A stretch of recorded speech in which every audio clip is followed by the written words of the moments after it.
And coming up on this week's show, Richard Branson's Virgin Trains fights hard to return to the West Coast Main Line. We asked just how many public officials does it take to have a meeting about railway projects these days. And a new Northumberland Line station, Newsham, opens. Welcome to Green Signals from me, Nigel Harris, and as per... me, Richard Bowker. And here we go. Off we go with a big one this week, Richard. We'll dive straight in. The curious story that appeared in the Sunday Times on March 16th relating to Virgin and its aspirations to run open access services on the West Coast Main Line. Turns out it may be about to get very interesting, to use a word doing a lot of heavy lifting there. Regular listeners will recall we covered this a few weeks back when it emerged that DfT had written to ORR objecting to all the current crop of open access applications, bar one.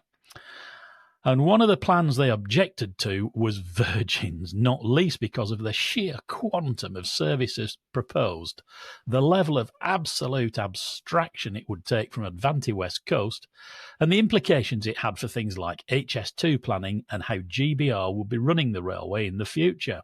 Lots to go at. The Sunday Times said this. Sir Richard Branson's Virgin Group is to appeal to regulators over a decision that puts its hope of running UK train services in peril.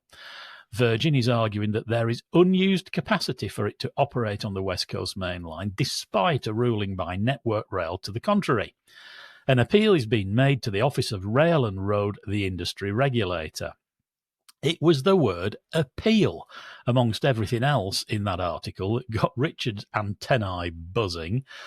And so we spent the last couple of days doing some digging, and believe me, that's an understatement. And it's turning out to be devilishly complex. Richard, what have you found? Well, I think devilishly complex is absolutely the right phrase there, Nigel. I think we probably just need to break this down to chunks, otherwise we'll confuse everybody and probably ourselves, right? So we should look at Virgin's proposals on open access for West Coast. We then should look at the process for applying for rights to run trains if you're an operator, and in particular, what happens if you can't agree with Network Rail. Okay? Good question. We'll then look at what's the current position and what Network Rail's current position is, because that's really interesting. The Sunday Times talked about an appeal, so we'll kind of look at that. You know, what is this appeal all about? Okay. And then, as you say, we'll look at the implications for GBR and what may need to come next. And hopefully at the end of that, if we haven't confused ourselves, we'll be clear on what the position is.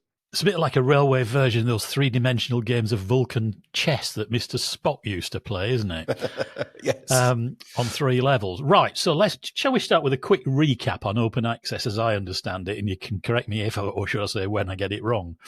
When they first began, as I understand it, open access services were marketed as filling in gaps where they existed, with services to destinations that have been either forgotten about, sidelined, or overlooked by franchising. Whilst there's no doubt that's what happened in some cases, with Hull Trains in particular, probably being the best example, there's been a counter view that open access services were a rather cynical attempt to cream off revenue on valuable sections of the network over which an open access service had to run in order to get to places like Hull, Sunderland and Bradford. And I suppose the best known one, Richard, is you have to go London to York to get to Sunderland, and that's where the abstraction criticisms might lie. Yes, fair? No? I think as a sort of a bit of potted history, I think that is fair. Okay. And examples like Hull are good. You know, the stakeholders love them, and they were left off the map, as it were, and now they're back on it. I think it's worth bearing in mind a couple of things. One, open access actually accounts for a tiny proportion of total services at the moment. And sometimes I think it gets a little bit too much airtime, right? Or has done up till now. But the other thing is the model's changing a bit. So take Lumo. Lumo go to places that are already well served by East Coast. They go to so their argument is it's a different proposition. It's a different product, completely different product. Yes, they're competing, but actually what they've done is achieve modal shift, as it's called, from air to rail, and everybody's got better as a result of that. So actually, if you look at what First Group's rail team have done, they've put a lot of effort into this. They've published a couple of reports that they commissioned, one from a company called Winder Phillips, and that looks at revenue generation and whether it's true that being an open access operator has actually caused the entire railway's revenue pot on that line to increase. And then they've had a report done by Arup, who've looked at economic benefits. Has the local economy of Hull got better as a result of the open access services, right? I'm simplifying wildly, but that's the gist of those two things. And they're serious bits of work. I've looked at both. They are serious. I'm keen to talk to both of them in detail at some point because I've got loads of questions. But, I wouldn't dismiss them out of hand, far from it. They're as I say, serious bits of work, and I'm open-minded. So your potted history is right, but I think where we've got to now, that the debate is moving on, as they always do. Yeah, the first group argument rather neatly summarised it, didn't it, when they said a rising tide lifts all boats was their view. Yeah. Maybe we ought to do a bit more on this, Richard, at some point. But that takes us neatly to the next section, Virgin's proposal for West Coast, because its proposals are a totally different order of magnitude. The current application involves, take a breath, Liverpool Lime Street, 30 daily services, Birmingham, 16 daily services, Preston or Rochdale via Manchester, a total of 14 daily services, and Glasgow, 8 daily services. 68 daily services. How's that filling the gap, Richard? Surely that can't be anything other than massively abstractive for Avanti West Coast. Yeah, well, the modelling suggests it is so far that we've seen. It's worth bearing in mind when we say 68, that's not 68 northbound, 68 southbound. It's in aggregate, but it's still, as you say, that's a totally different order of magnitude. That's not 3 or 4 services a day. No, it's very, very different. Now, the modelling that we saw, that I think the DFT suggested, was that the abstraction, the gross abstraction, would be somewhere around £110 million per annum, right? With just under 20 million of generated revenue. So a big gap, which presumably, in the DFT's mind, they are funding, in effect. Right? Well, you and I are. Well, okay. But Virgin don't see it that way, in the same way that First Group don't see it that way with their team. And in fact, in the Sunday Times, Phil Whittingham, who's the lead for the Virgin Open Access plans, said this. He said, well, he was quoted as saying, open access services create revenue rather than abstract it, returning routes to profitability by growing the pie rather than by simply taking a slice of it. Now, Virgin seemed to be saying, if I read that as it's written there, that notwithstanding any abstraction, because that is a fact, right? Abstraction does happen. Of course it does. But the introduction of Virgin as an open access operator on the West Coast, they are saying that's going to result in Avanti West Coast, who are the incumbent operator, getting incremental revenues that are greater than the abstraction, meaning that the end result is net positive and the pie has grown. So we're not abstracted. Now, exactly First Group's argument. It's a yes, and if you look way at of describing the rising tide. If you look at the Winder Phillips analysis that they've done for East Coast, that's exactly where they get to, right? So we asked Virgin if that's what they did mean, right? And where we can see the empirical evidence in support of it. Now, fair play to them. They came back very quickly, but they pointed us in the direction of that Winder Phillips and Arup's analysis for East Coast. They did, however, also point to the letter that they had sent the ORR on the 7th of February. Now, that's the letter in which Virgin responded to the ORR because of that objection that they'd received from the DFT, right? Yes, I get it. And in that letter, Virgin said, the comparison between the West Coast and the East Coast routes is stark in terms of customer volume recovery from pre-COVID levels, where macroeconomic PDFH, and I'll explain what that means in a minute, revenue drivers cannot explain the contraction on the West Coast versus growth on the East Coast. Okay.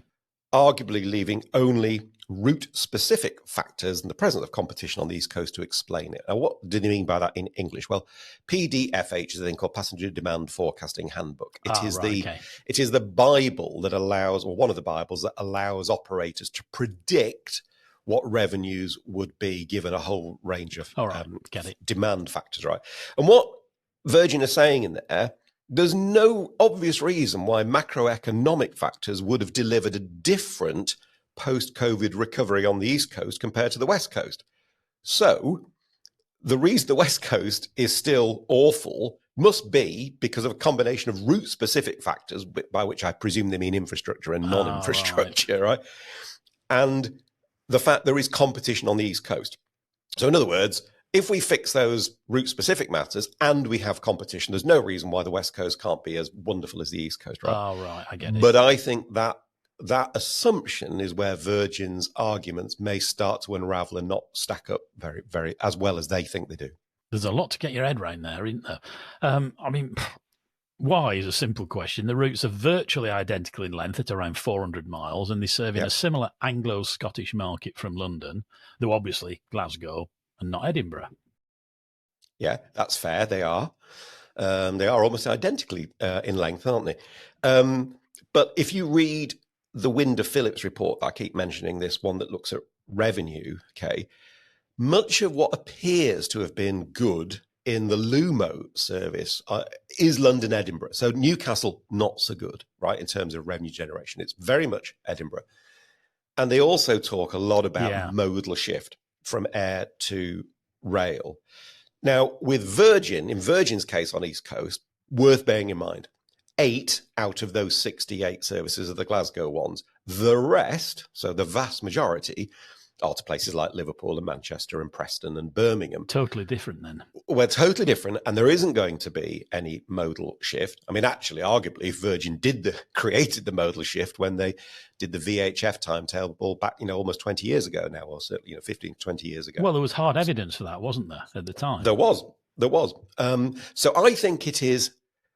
bit of smoke and mirrors. It's unsound. No. I just think it's unsound to say that's what happened over on that side of the country, so it applies equally to this side of the country, because that doesn't take account of very different performance characteristics on the network's capacity utilization and stuff like that. So I think it's apples and pears. I think Virgin is asking us to believe that an apple is a pear, and that may not be true. All right. Can I suggest we park that for a minute and talk about Network Rail, which is always fun? They've always been firmly against Virgin's recent open access applications, no equivocation, for the West Coast. Why is that? And what happens when, as an operator, what's the score? If you can't get agreement from Network Rail, does it stop your application going forward? No, but it's a different application. So in fairness to Network Rail, I don't think they're kind of against anyone in particular. Their issues on the West Coast are about the West Coast, not about one operator or another. If you can't get agreement, I mean, the best thing to do is go and sit with Network Rail, and Network Rail goes, oh, yeah, look, there is a path there, or there's half a dozen paths there. Yeah, I'm happy to support an application to the regulator. If you can't get that agreement, you can still apply, but it's called Section 17. And that effectively says, I can't agree with Network Rail, but I don't think they're right. I still think the paths are there. Here's my application. Now, Virgin did that on West Coast for these open access rights, a year ago. So they couldn't get an agreement with Network Rail, so they submitted a Section 17 application. And we're still waiting a decision on that, presumably. Indeed. Okay. All right. That helps a lot. But now we know specifically, don't we, why Network Rail objects to not just Virgin's, but other applications wanting OA access paths on the West Coast. Because it's all set out in a fascinating letter that Network Rail sent to the ORR on the February 7th, and which ORR published on its website on Friday, March 14th. The letter is from Paul Harris, head of franchise management at NR, and it's a magnum opus of 10 pages. 10 pages, not including appendices. So make sure you've got brewed up before you start that one. We'll put a link to it on our website for your edification. It focuses on the West Coast Main Line South only and makes the point that this is just one of 9 interaction locations on the network where there are significant challenges. It also makes the point that this is not the final word on NR's views. Plus, it is only looking at the section from Euston to Nuneaton. Network Rail says it hasn't considered whether these new applications for services work north of Nuneaton, even worthy to work south of that place. the inference being that they might not. It all sounds pretty caveated, Richard, and I have to say Euston Nuneaton isn't much of that 400 miles, is it? No, it's not, but it's where there are a lot of issues. Yeah. Although I haven't said that, there's lots of issues elsewhere. Everywhere, yeah. There's a little bit, one bit of background that I think is important here, and you get it, you can see it in the letter. The letter is worth reading. It really pages. is, because it's an insight on the challenges. Whether you agree with Network Rail or not, the letter is very interesting. Now, there was a restructured West Coast timetable put in place in December 22, which had followed an extensive and industry collaborative process, right? And Network Rail appeared to be saying that that process confirmed an additional hourly path to Liverpool, for which Avanti West Coast have had rights but have not been using. That becomes important later on. And 5 paths a day between London, Euston and Stirling for the new open access services that was originally one, I think, by Grand Union, wasn't it? But now First are going to have bought out, and they're going to get that, yeah. Now, in May 24, so last year, completely separate process, the ORR asked the whole industry for proposals for any new rights that people wanted across the network. And it's something we may come back to in a future show, because it was quite an odd thing to do, really. It generated huge response. And Network Rail, in the letter that we've just talked about, the one that was published on the 14th of March, they note that 26 applications alone arose from that call, directly impacting West Coast South, which is, as you said, to Nuneaton. 16 relating to freight, 10 relating to passenger. Virgin is one of those 10. Right? Good so there's grief. Okay. Now, having got all those applications, lots of head scratching, I suspect, in Network Rail. Network Rail's advanced timetable team, isn't that the thing? That's brilliant, isn't it? The ATT carried out a timetable capacity assessment. Does any of this work, right? Noting that all but one of those 10 passenger applications all wanted to go on the fast lines. Well, that's not a surprise, because, if you're going to do particularly open access, you want to get there quick. And the conclusions are amazing, right? So the ATT identified a theoretical 9 paths in both the up and down directions, but don't get excited. Those are basically the Stirling paths in the hours that they don't run. Oh, right. So you've got the 5 when they do run, and so these right. But the applications from all the operators, say Network Rail, came to a requirement of 46 paths in the down and 50 in the up, originating at Euston. So according to Network Rail, rather more than the 9 that they thought they might have. So in other words, it just didn't work. It's through the looking glass, isn't it? It's madness. That's presumably why we're able to say that the West Coast main line is full at certain times of day, although I'm guessing applications are likely to say Network Rail is being too careful, too risk-averse, not trying hard enough, blah, blah. But Network Rail also points out some other factors, don't they, such as that even now, resilience of the West Coast timetable is weak. Or fragile, because we are pushing it to theoretical capacity. And in the letter, they explain what they mean by that. In particular, I noticed they pointed out just how many trains are currently running on minimum headways. I suppose that's as close as possible to the train in front. Exactly, yeah. And the impact, which 125 miles an hour makes a difference, and the impact of adding in the extra Liverpool and the Stirling services, which will also increase the number running at minimum headways.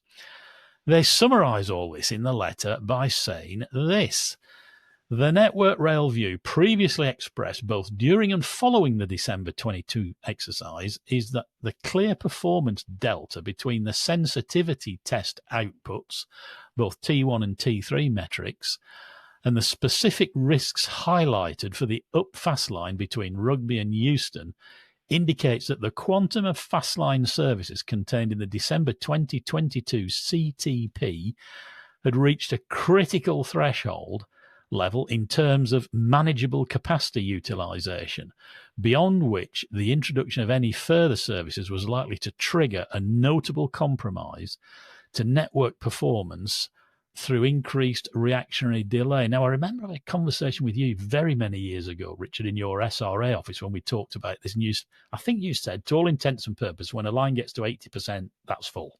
for this very reason. And it's not just a capacity issue. I think on London, on West Coast South, there's also power supply issues and other factors which have got to be taken into account. But yeah, I mean, that was quite wordy, wasn't it, and a bit nerdy. But it basically says we can't put anything else on without there being a real problem. And it gets even more complex than that, Nigel. There's a whole section in this letter which talks about Euston, right? I won't go into detail on that. You can read that. But it does say, in conclusion, this. Pedestrian flow analysis shows that capacity at Euston is forecast to be exceeded more regularly and for longer durations once services are running for all current access rights, okay? God. And any further growth to passenger numbers as a result of further access rights and services would further exacerbate the current challenges the station faces in passenger flow and the consequential passenger experience. Or in English, we're struggling to cope with what we've got and its planned growth. We certainly can't cope with any more. Now, some of the operators have said, oh, yeah, but it used to carry even more than that pre-COVID. Well, that's probably true, but also I think there were more platforms, weren't there? Some of the platforms, there's a bit of capacity that's been lost for the HS2 works. So, look, it's complicated in the extreme, but Network Rail have made their position really clear. They do not believe that any more other than that Liverpool and those Stirling services can get on the network on the West Coast without serious performance and resilience consequence. Well, somebody has to be really realistic about those things, don't they? Right. For only the second time in the history of green signals, this is an equivalent of a stop press, because we've had to re-record this next section of the show, which is about the Virgin's appeal about the West Coast. Because literally no sooner had we recorded version 1 of this week's show this morning, and we'd all relaxed and got it done, that Virgin's appeal to the ORR landed on our desks. And this being green signals meant we swore a little, then took a deep breath.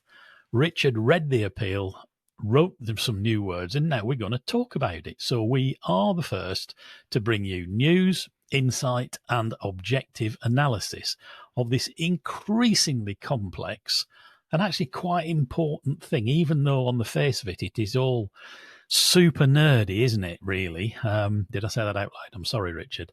What does it say? Yeah, right. I think that's over to the super nerd then, is it right? It is quite complicated, but as you say, it's actually quite important. Now, what have Virgin done? They've submitted an appeal. We kind of guessed that from the Sunday Times piece that we were talking about earlier, but they have submitted appeal and we've now seen it. And it revolves around a thing called Part J of the network code. And the network code is really sort of almost like the rules by which Network Rail live by as the licensed sort of operator of the network. What's Part J? It's called changes to access rights. So it's kind of how you go about changing access rights. And it's got lots of bits of it, lots of sections and subsections and paragraphs and all the rest of it. What are Virgin saying? They are saying that Network Rail, in dealing with Avanti West Coast, and in particular this additional path to Liverpool, used the wrong part of the network code. What they did, according to Virgin, was they should have used the part of the code that effectively issued a notice to Avanti of a failure to use, and which effectively would have taken the paths away from them. But instead, they allowed them to have a temporary relinquishment of them, which then sort of continued. So I'll just read you one bit of the appeal because it is kind of relevant to this, Nigel. Okay. They said, Network Rail has confirmed that Avanti's rights for the second Liverpool paths came into effect in December 2023. However, that's my word, it says, successive system operator letters in April 23 and February 24 made it clear that unused rights should be discussed at periodic review meetings with a view to their voluntary surrender by Avanti. By March 24, following 13 consecutive weeks of the paths being unused and with no voluntary surrender having been made, Network Rail could and to comply with its better use obligations under the network code and system operator guidance letters should have served a failure to use notification under J4.1 and J4.4. Now, you're probably at this moment going, yeah, and so what? What does that actually mean? Well, what it means is that Network Rail, according to Virgin, used the wrong part of the code and took the left turn when they should have taken a right turn. And it's very interesting then what Virgin are asking the ORR to do. They are asking them to obviously agree with their interpretation, and it says Virgin requests that the ORR overturns Network Rail's decision as set out in the notice and instructs the correct application of Part J, which presumably means J4, i.e. taking the rights off them. So that's what I think that effectively means. Now, we're going to talk about in a second what that could mean for Avanti. It's very important to say we've only just seen this. We've not heard what Network Rail think. They will probably go, oh, yeah, but that's not right for these reasons, right? So here we go into another round of legal my lawyer's cleverer than your lawyer.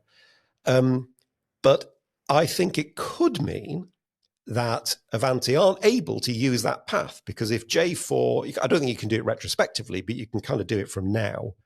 And it's worth pointing out that in the letter that the Department for Transport sent to the ORR about all these open access applications, remember that one back in February, which we talked about on the show, the DFT said, we note that this application, this is the one that Virgin made, seeks in large part to reallocate access rights from Avanti West Coast. Whilst these rights have not been fully used by Avanti West Coast since the COVID-19 pandemic, Avanti West Coast train service requirement remains as specified prior in the pandemic. The operator started implementing the step-up of Liverpool services to 2 trains per hour in June 24 and December 24, with a further service planned for May 25.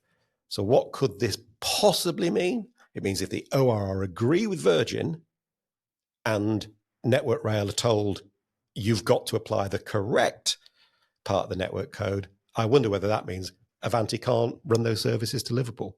It's quite a big thing, isn't it? My head's spinning, Richard. I bow to your superior judgment and I follow the argument. I have to say I'm reminded of regulatory arguments of long, long ago in the fine detail in which this is being discussed, but I didn't think we were going to see such things again. Does it impact on the bigger picture, or is it just Virgin being clever and making a point that doesn't really matter in the grand plan of things? Because one thing that's obvious to me, Richard, is the truly ginormous amount of time and money being mopped up by this stuff. There's a blizzard of legal letters flying. Well, there was already, and there's even more now, with teams of people, seems to me, doing nothing more than trying to prove that the other side is wrong and then outflank and outsmart them on ever finer legal detail. Surely exactly this sort of shenanigans is exactly what GBR and simplification is designed to address. Yeah, I think it probably is. It's one of the many things it's designed to address. I mean, if you read all the letters in this latest appeal, you get exactly the impression you've just said, of one person says one thing with very strong, compelling arguments, and then another person in response says the precise opposite with very strong and compelling arguments. Well, you just said about my lawyer's cleverer than your lawyer, absolutely. which I thought was quite good. But then it gets worse. Then the ORR have got to employ a load of consultants to help them try and work out. It's like the judgment of Solomon. It's just like, well, flipping heck. Maybe they're a bit right and they're a bit right, or somebody else is a bit right. Getting Python-esque. It does get all very, very difficult. As far as this Liverpool path is concerned, then if Network Rail have misapplied the rules, and I'm not saying whether they have or whether they haven't, I mean, you read Virgin's words and you kind of go, maybe they have, right? But we haven't heard what Network Rail's got to say yet. Then it's hugely embarrassing. And I think it could, as I just speculated, cause a problem for Avanti running to Liverpool during this current track access agreement. Now, I'm not sure anybody could get a Liverpool service up and running by May anyway, but I'm not sure that's quite the point, really. This is a little bit kind of, has it been followed correctly? And if so, what does it mean for the next phase of access rights? But I think that's where the real challenge lies, right? I think if the government is really serious about this new model for GBR, where GBR decides who goes on the network and that the RR becomes an appeals body, if that's the case, it may be now they've got to say, off the back of this, they've got to say, do you know what? Enough. This is exactly what we're trying to change, and do something now, if they can. I'm not even sure they can, to change the rules that says who it is that, particularly when it's open access passenger, can get on and off the network. It's a legal minefield. But I suspect if this Virgin appeal does one thing, it will embolden those who say, oh my goodness, this is what we've got to change. Like, this is what we've got to change. You need to get on with it quick. So maybe the time's coming. Maybe it's already arrived when DfT ministers have actually got to go, do you know what? This is exactly why we need to change. Let's do something now.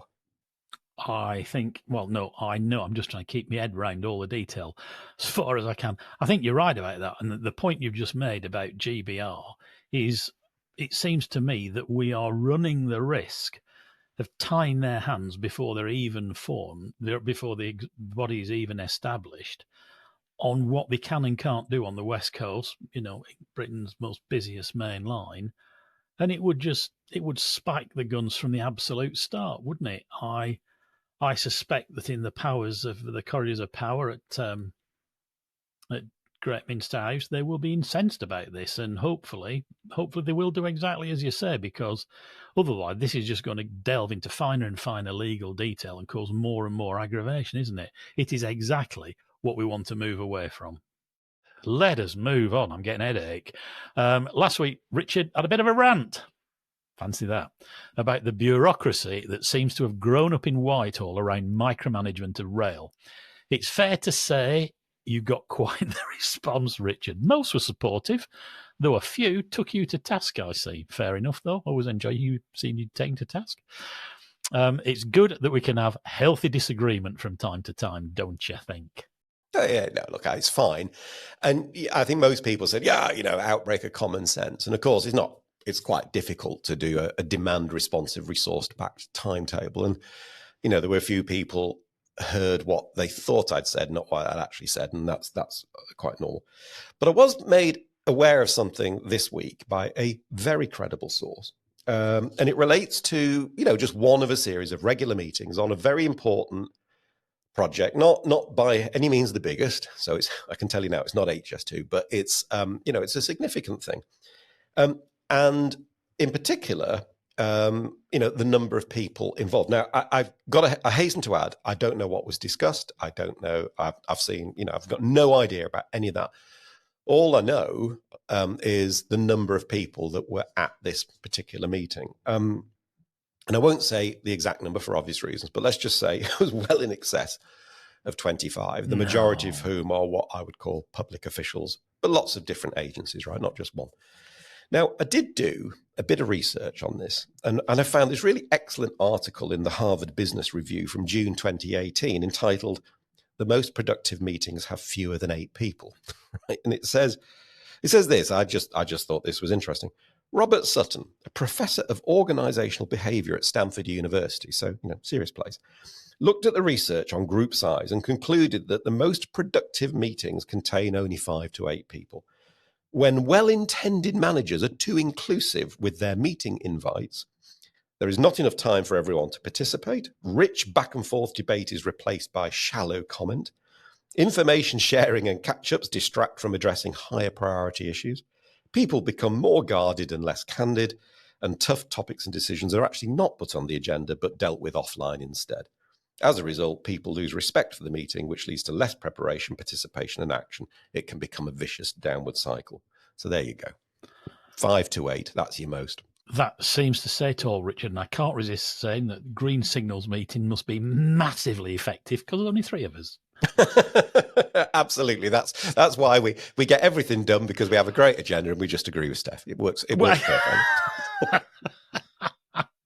Ooh, we can see the little picture on our screen, and she just reared up. I know, no, but she has the benefit of always being right, which is also, there you go. Right, yeah, but moving on. we get the last word at least here, don't we? So, and now it's time to thank everyone who supports us. First of all, our sincere thanks as usual to RIA, the Railway Industry Association, who are our first programme supporter, and to Rail Business Daily, our first media supporter. Thanks, chaps and girls. Your support, as ever, is hugely appreciated, and we do enjoy working with you. Then a big thank you to everyone who's left us a super thanks on YouTube again this week. And you all are Marion Bloom, Chris Exley, John W., Bob Walsh, Graham Whitley, Stuart Broadbent, Malcolm Peakman, Sean Harris, D412 Video, Graham Webster, Nigel Mapston, and John Kirkman. And we really do appreciate all your kindness and generosity. It really helps. So thanks very much from all three of us. Absolutely. And thanks also to our new gold and silver members who are Ashley Hughes and are out and about. Now you can see all our members and supporters listed in the end credits of the show. If you are a gold or silver member, please do drop us an email to info@greensignals.org with your postal address. That enables us to send us your goodies that you get as part of your membership.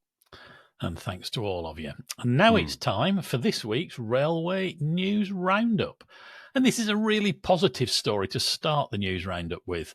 The latest station to be completed on the Northumberland Line, the Northumberland Line, has been officially opened. Newsham Station in Blythe opened for passengers on Monday, March 17th. It was originally due to open in December, but unfortunately wasn't completed quite in time, so great news that it's now up and running. It will mean people can travel to Newcastle in just 21 minutes. How good is that? With a peak time return fare costing just £4.80. Since the line itself opened in December, 135,000 journeys have been made. 3 stations are still under construction, with the next one, Bebbside, due to open in the summer. How good is that? Yeah, it's excellent news. Also, excellent news from Avanti West Coast, Nigel. Last week, Avanti West Coast train managers voted to accept a new rest day working agreement, which means the planned Sunday strikes that there were have been called off and Avanti can reinstate the schedule of service. Avanti said this about the deal: "We've worked together to find a resolution that is right for our train managers as well as the company, and are now looking forward to continuing to grow our business. This is a significant step in the right direction, providing certainty for both colleagues and customers as we head into what is traditionally one of our busier periods as leisure travel increases during the spring and summer." I think people will just be delighted that the strikes are off. Fantastic news that is. A major HS2 milestone now. Tunnel boring machine Sushila has been lifted out of the ground at the Green Parkway site in Greenford, having completed its 5-mile drive underneath London. The cut-ahead, front and middle shield were lifted out in one piece, weighing 850 tonnes, using a 750-tonne gantry crane. The TBM was launched from West Ruislip in October 2022 and completed its tunnel drive in December 2024. During that time, here we go, Sushila excavated more than 1.2 million tonnes of earth and installed 4,217 tunnel rings. I love these figures. I know you love those numbers. I mean, on numbers, how can something weighing 850 tonnes be lifted by a 750-tonne crane? I was thinking that as I said it. Doubtless somebody will come, because I don't think we've got it wrong. Somebody will doubtless come along and explain. Well, I hope so. I'm glad you asked, because I thought, what? Well, anyway, another great HS2 story now. They're making progress on a bridge that will allow the trains to pass under the A43 near Brackley in West Northamptonshire. And this is a seriously busy road. You know, there's the rundown. I use it well. Yeah, it's past Silverstone and all that way. The final parts of the 7 steel beams that will support the bridge have been lifted into position during a series of 3 weekend closures. Okay. When complete, the bridge will have a 66-metre-long deck that will carry the A43 road over the railway line. Focus on the site is now on the concrete deck and the parapets. Wow.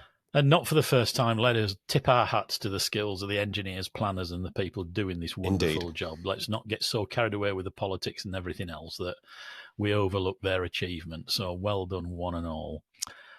LNER has been named the best train operator in Great Britain in terms of customer satisfaction, following a survey by Transport Focus. TF's latest scorecards, which are a digest of opinions from passengers on all things from punctuality, value for money, station standards, were published for TOCs on March 13th, and LNER received an overall journey satisfaction rating of 94% and a station score of 91%, which is higher than any other operator received. And anything over 90% in anything's got to be good, unless it's a bad metric, you know what I mean. So, well done, LNER. And that's the news roundup for this week. If you'd like to send us any news about big news, little news, your area, anywhere else, please let us know. It's better for us to be told twice than miss out on something. Drop us an email at news@greensignals.org. We can't promise to read them all out, but if we read yours out, we'll read your name out at the same time. So thanks very much for your help in advance. No, absolutely. I mean, and well done to LNER getting those percentages. I presume it's because of the benefit of competition on the East Coast Main Line, or is that just me being a bit cheeky? I'll move on, right? Okay. Actually, it could be a bit of both, Richard. Well, it could be. It could be, absolutely. Anyway, it's time to do the quiz. Let's get on with it. I'm looking forward to this this question, which was I actually knew the answer to. Rarely, but did you? Right. I did. Well, so did lots of other people, as it turned out. The question was, it was a three-parter, but hopefully it was fairly straightforward. And it was, why is interlaced track sometimes used? What other name is it sometimes known by? And where can I see an example of it today in Great Britain? So why is it used? Well, it's used where there are space constraints, usually preventing parallel adjacent tracks with a traditional 6 foot. So instead, the tracks are interlaced or effectively overlapped, providing operation in both directions with the required clearances, but only using one track at a time, obviously. Yes. Typically, it's used for very short sections before the tracks separate again. It's commonly used on light rail and tram systems, like on narrow streets or bridges. So that's what it is and why it's used. What other name is it sometimes known by? It's sometimes known as gauntlet or gauntleted track. And where can you see examples of it today? Well, lots of people had lots of different answers. So acceptable answers are the Bowes Lion Bridge at Cryche Tramway in Derbyshire. The Nottingham Tram, I think there's a place there. On the Croydon Tram Link, Mitcham, there's a very, very distinctive section of it. There's also a section, I think, in Church Street, although interestingly, in Croydon, although quite a few people pointed out that really it almost looks like a very long set of points rather than, but anyway, I would have allowed that. And the Great Orme Tramway, which of course you visited recently and we did a members video, also has a section of interlaced track. A couple of people said the section of track between Tonbridge and Hastings, which was electrified in the mid-80s. And because of the narrowness of the tunnels, the line was singled through the tunnels. And they said it's interlaced. But I checked, it's not interlaced. It's I think there are points at both ends. Singled. So we didn't go with that one. But the winner, randomly chosen from all the correct answers we had, was Ron Worley. So well done, Ron. There were very many answers that were correct for this. Please do send us an email to quiz@greensignals.org and we will get your mug to you. I'm a couple of weeks behind on quiz winners mugs if you're waiting for yours, so I will get them all out this week. Right, this week's quiz, dead easy one, I think. Where would I be able to find something that was designated as a railway station but has no track and has never seen a train? So where would I be able to find something? It was designated an official railway station, but there's no track and it's never seen a train. If you think you know answers to quiz at green signals, it's in this country, by the way, it's in Great Britain. If you think you know answers to quiz at greensignals.org by midday on Saturday, March 22nd, we'll put all the correct answers in a hat. I'm expecting many at this time, and we'll select a winner at random to receive one of our very special and highly coveted Green Signals quiz winners mugs. Even I know the answer to that one straight off the bat, Richard, so you can expect Blimey, is it that easy? Crikey. You can expect a deluge, I think. Okay. Look, 2 really quick questions, not necessarily for answering now. What gauntleted track? Why gauntlet? Why do they call it that? I'd be interested to know, just because. Well, I don't know, but somebody said because they've thought it was just like running the gauntlet. And I thought, that doesn't sound very sort of safety critical. So I don't know. So if anybody knows what the etymology of that word is in its railway use, that would be very interesting. And do they still use it on standard gauge? I've got pictures of it in steam days. I don't know of any. Do they still use it? Do they still do it now? I think they've been neurotic about the safety risks, wouldn't they? I believe, certainly until not that long ago, over the Boyne Bridge in Ireland, there was some interlaced track, but whether it's still there, I don't know. I don't know of any. So, but there's a fascinating question. Okay, well, here's something good to end on, Richard. Thanks to David Redgewell and John Kirkman for sending this our way. The UK's oldest working steam locomotive is going to attend the greatest gathering in Derby this summer. Furness Railway number 20 is 162 years old and is kept today by the Furness Railway Trust at the Ribble Steam Railway. And a fine thing it is too, so it's really good to hear it's going to be at Alstom's Big Railway 200 celebration. I did a driving turn on FR20 on the Great Central many years ago when Rocket was there, as was Planet from Mosey, the Rocket replica. All 3 were running. And it was a surreal experience driving along in an 1860s experience. It was pouring with rain, no cab. And Stephenson's Rocket replica passed the other way. So it's an 1862 engine on an 1899 railway with the 1830 Pioneer coming the other way. It was built by engineer Alan Middleton, or restored, assisted by Tim Owen, and they did a brilliant job. It is a wonderful engine, so do go along to see it. That's fantastic, isn't it? I mean, it's amazing that stuff that's that old keeps going. You know, that's a bit like you and me, really, isn't it? Well, yeah, but of course, there's the what's its axe principle applies to it. I'm not entirely sure how much of it is new. Oh, that Trigger's broom, isn't it? The other one as well. Wheels and frames, the Flying Scotsman thing. But it is a beautiful thing. And it was, I really valued the fact that I got a driving turn on it in the pouring rain, because you understood what those 1860s engine men had to put up with. And they were heroes. And sadly, that's all we've got time for this week. So thanks so much for watching and listening. Don't forget to give us a thumbs up, leave a comment. And if you haven't already, please subscribe to the YouTube Green Signals channel. And if you really want to support us, find out about membership on YouTube or Patreon, for which you get lots of cool stuff, including the videos, which mainly Richard, but I also contribute to. And most importantly, please join us again next week for this show, which will always be free. So until our paths cross again, it's a goodbye from me, and it's goodbye from me. Have a great week.